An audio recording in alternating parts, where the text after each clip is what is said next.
Welcome to the day 31 of completing Ashtavakra Mahagita with me. Ashtavakra Mahagita ये book को जब मैंने चूज किया था तब मुझे लगा नहीं था मैं इतना ज्यादा कंसिस्टेंट रह पाऊंगा। मुझे ये भी नहीं पता था कि मैं इस पेज में इतना ज्यादा कंसिस्टेंट रह पाऊंगा। उस बुक को अच्छी तरह से पढ़ने के बाद में, उस बुक को अच्छी तरह से समझने के बाद में मैंने ये चीज नोटिस किया कि if you are doing something good, इसका मतलब ये नहीं है कि तुम्हारे लाख करोड़ या फिर मिलियंस में फॉलोअर्स हो। अगर तुम एक्चुअली में कुछ अच्छा कर रहे हो तो अगर तुम्हें कोई एक भी देख रहा है, अगर तुम्हारा कोई एक भी लिसनर है, इट्स मोर देन इनफ। मैंने ये चीज अपने प्रीवियस वीडियोस में बहुत बार बताई है, बट मैं एक बार वापस बताना चाहता हूँ कि मैं कोई बड़ा फिलोसोफर नहीं हूँ। इफ मैं यहाँ पे बैठ के तुम्हें कुछ बता रहा हूँ इसका मतलब ये नहीं कि मैं सुपीरियर हूँ। मैं यहाँ पे बैठ के तुम्हें कुछ बता रहा हूँ इसका मतलब ये नहीं कि मुझे ज्यादा आता है। I am just a normal guy who is trying to make good content. Chapter में आगे बढ़ने से पहले मैं तुम्हें एक चीज बताना चाहता हूँ।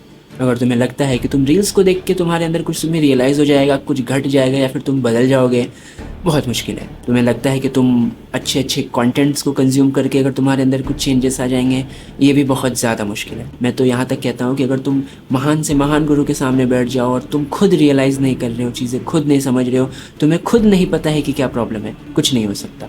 मैं तो यहाँ तक कहूँगा कि अगर भगवान भी आ जाए और तुम्हें सब समझा दे कि ये है वो है, ऐसा नहीं वैसा है, फिर भी तुम नहीं समझोगे अनलेस तुम खुद रियलाइज ना कर लो। ऑफ कोर्स मैं इस चीज़ को डिनाई नहीं कर रहा कि अगर तुम एक अच्छा कंटेंट कंज्यूम करोगे तो कुछ टाइम के लिए तुम अच्छा फील कर पाओगे, कुछ टाइम के लिए तुम मोटिवेटेड फील करोगे, कुछ टाइम के लिए तुम्हें ऐसा लगेगा कि तुम बदल चुके हो। सेम गोज़ टू अगर तुम किसी गुरु के साथ उठ रहे हो, बैठ रहे हो, तो तुम्हें कुछ समय के लिए ऐसा इल्यूजन हो सकता है कि तुम बदल रहे हो, तुम्हारे अंदर कुछ घट रहा है, बट मानो वो गलत है। जब तक तुम खुद नहीं एक्सपीरियंस कर लोगे, जब तक तुम खुद नहीं समझ लोगे, कुछ भी नहीं होने वाला। मान लो तुम एक रोड पर चल रहे हो, आजू बाजू तुम देखते हो घना अंधेरा है, तुम्हें कुछ नहीं दिख रहा। पीछे से एक गाड़ी आती है जिसका हेडलाइट बहुत ज्यादा रोशन होता है, वो तुम्हारे बाजू से गुजरती है, कुछ टाइम के लिए तुम्हें सब दिखने लगता है।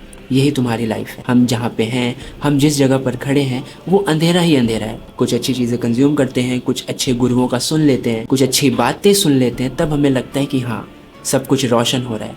बट जैसे ही गाड़ी आगे बढ़ती है तुम फिर वैसे हो जाते हो। तो अगर सुनने से कुछ नहीं होने वाला, देखने से कुछ नहीं होने वाला, तो इसका मतलब कुछ रास्ता ही नहीं है। ऑफ कोर्स रास्ता है। तुम खुद चीजों को एक्सपीरियंस करो, तुम खुद चीजों को समझो, दूसरों की बातों पर मत आओ। अगर कोई कहता है कि पैसे में कुछ नहीं रखा, money can't give you happiness, तो पहले उतने पैसे कमाओ, लेवल पर पहुंच के फिर बोलो कि हाँ सही कहा, मेरे पास इतने पैसे हैं, बट हाँ ये बात तो सही है कि पैसों में कुछ नहीं रखा। लेवल पे पहुंचने के बाद में, वो एक्सपीरियंस गेन करने के बाद में, जो तुम्हारे अंदर नॉलेज आएगा, जो तुम्हारे अंदर समझ आएगी, वो एक प्योर फॉर्म ऑफ नॉलेज होगा।